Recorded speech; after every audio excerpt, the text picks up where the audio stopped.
அனைவருக்கும் வணக்கம். நம்ம இன்னைக்கு பார்க்க போறது இப்படி படிச்சா மறக்கவே மறக்காது டே 3ல பிப்ரவரி 10, 2025க்கான கரண்ட் அஃபேர். இந்த கரண்ட் அஃபேருக்கான detailed PDF and test questions description பாக்ஸ்ல இருக்க. ஆன்சர் என்னன்றத சொல்லுங்க. நம்ம பார்க்க போற ஃபர்ஸ்ட் டாபிக் தமிழ்நாடு அரசு ரூபாய் 18.63 கோடி செலவுல பறவைகள் பூங்கா ஒன்று திருச்சி மாவட்டம் ஐயாளம்மாள் படித்துறை அப்படின்ற இடத்துல தொடங்கியிருக்காங்க.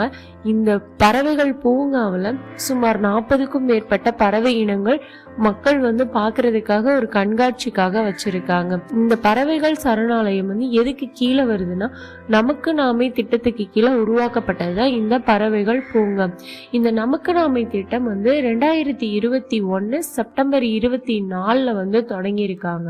ரெண்டாவது, தமிழ்நாடு அரசு கடல் ஆமைகளை பாதுகாக்கிறதுக்காக 50 மீன்பிடி படகுகள்ல ஆமைகள் தப்பிக்கும் சாதனத்தை பொருத்தியிருக்காங்க. இது எப்படி இருக்கும்னா, அது ஒரு மின்னிற ஒரு வலை மாதிரி இருக்கும். இதுல அந்த ஆமைகள் அது பக்கத்துல வரும்போது அதை பார்த்து அது விலகி தன்னால போயிடும்.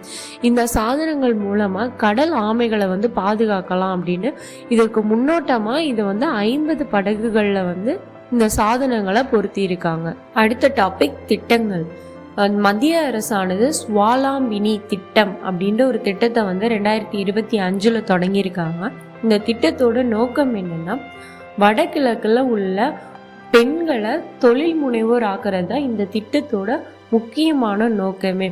இதை முதற்கட்டமா வடகிழக்கு மாநிலங்களான அஸ்ஸாம் பகுதிகளில் தொடங்கியிருக்காங்க.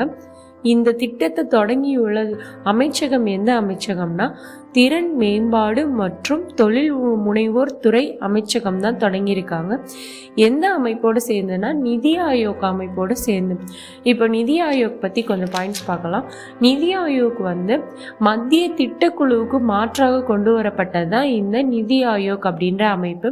இந்த அமைப்பு எப்போ தொடங்கப்பட்டதுன்னா, ஜனவரி 1, 2015 தொடங்கப்பட்டது. இதோட தலைவர் எப்போதுமே யாருன்னா பிரதமர் தான். இதோட துணைத் தலைவர் மாறிட்டே இருப்பாங்க. துணைத் தலைவர் இப்போ யாரு அப்படின்னா சுமன் பெரி அப்படின்றவங்க. அது போக இதுல இவங்களுக்கு ஆலோசனை வழங்குறதுக்கு ஒரு 5 உறுப்பினர்கள் செயல்பட்டு இருப்பாங்க. அடுத்த டாபிக் சர்வதேச நிகழ்வுகள்.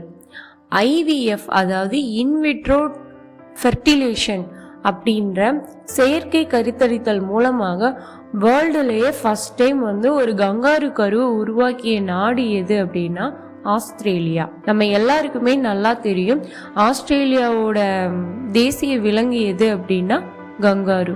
அடுத்த டாபிக் அறிவியல் தொழில்நுட்பம். இஸ்கண்டர் 1000 என்ற ஏவுகணையை உருவாக்கிய நாடு எது அப்படின்னா Russia.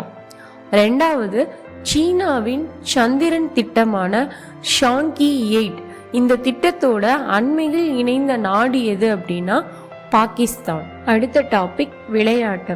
Chennai open ADP tennis challenger ஒற்றையர் பிரிவில் சாம்பியன்ஷிப் பட்டம் வாங்கினது யாருன்னா கைரியன் ஜாக்கட் அப்படின்றவங்க. இவங்க பிரான்ஸ் நாட்டை சேர்ந்தவங்க. நேற்று நம்ம பார்த்தோம், இரட்டையர் பிரிவில் வெற்றி பெற்றவங்க யாரு அப்படின்னா ஷின்டாரே மற்றும் கெய்டோ அப்படின்றவங்க. இவங்க ஜப்பான் நாட்டை சேர்ந்தவங்க. இந்த கெய்ரியன் ஜாக்கெட் அப்படின்றவங்க பிரான்ஸ் நாட்டை சேர்ந்தவங்க. இவங்க யாரை எதிர்த்து வெற்றி பெற்றாங்கன்னா ஸ்வீடன் நாட்டை சேர்ந்த எலியாஸ் அப்படின்றவங்களை எதிர்த்து வெற்றி பெற்றிருக்காங்க. அடுத்த டாபிக் முக்கிய தினங்கள். தேசிய குடல் புழு நீக்க தினம் என்னைக்குன்னா பிப்ரவரி 10 அனுசரிக்கிறாங்க.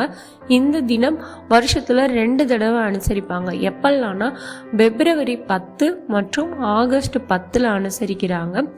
இது எப்ப இருந்து ஆரம்பிச்சாங்கன்னா 2015 இருந்து ஸ்டார்ட் பண்ணியிருக்காங்க. இது முக்கியமா 1 இருந்து 19 வயசு உள்ள அனைத்து குழந்தைகளுக்குமே இந்த குடல் புழு நீக்க மாத்திரையை கொடுக்கணும் அப்படின்றதோட நோக்கத்தோட இந்த தினம் அனுசரிக்கப்படுது. ரெண்டாவது, உலக பருப்பு தினம் என்னைக்கு அனுசரிக்கப்படுதுன்னா பிப்ரவரி 10. இதை 2018 இருந்து அனுசரிச்சுட்டு வர்றோம். இந்த உலக பருப்பு தினத்தோட கருப்பொருள் என்னன்னா, பருப்பு வகைகள் வேளாண் உணவுப் பொருட்களுக்கு பல்முகத்தன்மையை வழங்குகிறது அப்படின்றதுதான். இந்த வீடியோவை ஃபுல்லா பார்த்துட்டு இருந்த அனைவருக்கும் நன்றி.